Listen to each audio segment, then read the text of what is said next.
Dillard, and welcome to Health News You Can Use. Each year, Kingsbrook collaborates with Brooklyn Queens Long Island Health Education Center in a mentorship program. The program focuses on students interested in health careers and engages them in interesting community research that helps them gain a better understanding of the most pervasive health care disparities. Today, we're joined by the 2009 student research team, and they'll be sharing their research on the most pervasive and consistent chronic diseases plaguing us today. Thank you guys for being with us today. I'm going to start with you, John.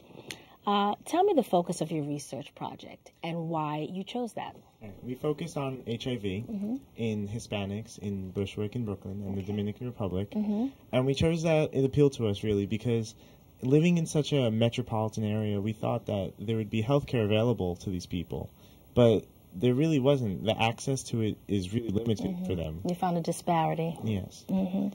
So tell me, what aspect of that research surprised you? What did you learn? Well, according to the CDC, 15% of Hispanics and Latinos comprise of the U.S. population, and 17% are newly infected with HIV.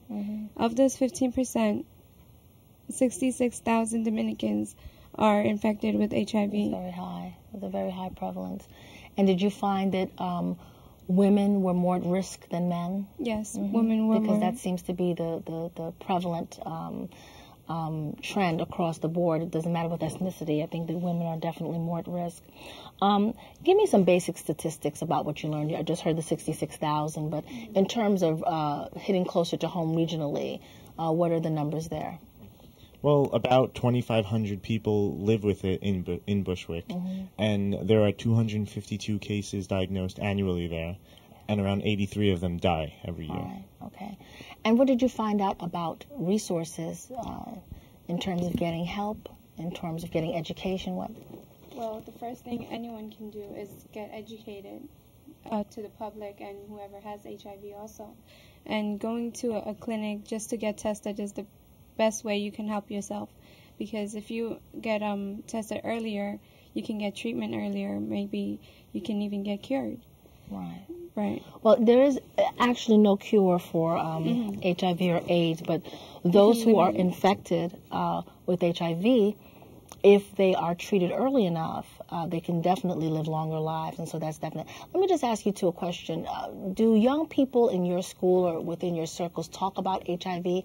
I know that sexual activity is a hot topic, but are STDs or specifically HIV or AIDS discussed amongst your group or amongst your friends? Sometimes STDs, but I never hear about HIV. And not for you either. Okay. Let's talk to you, hon. Just let me know your name again. What are you?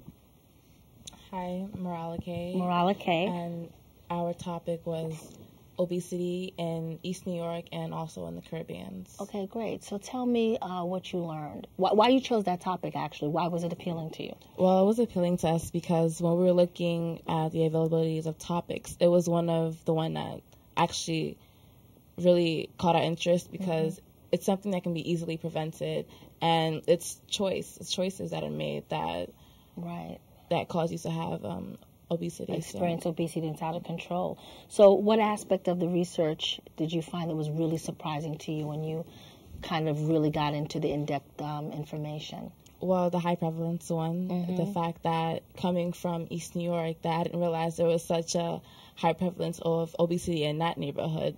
So when I found out that approximately 31% of people in East New York are obese, it was very shocking to me. And in addition to that, I believe 7 out of 11 Brooklyn neighborhoods are affected by obesity. Wow. So that's a lot. And what was the comparative region?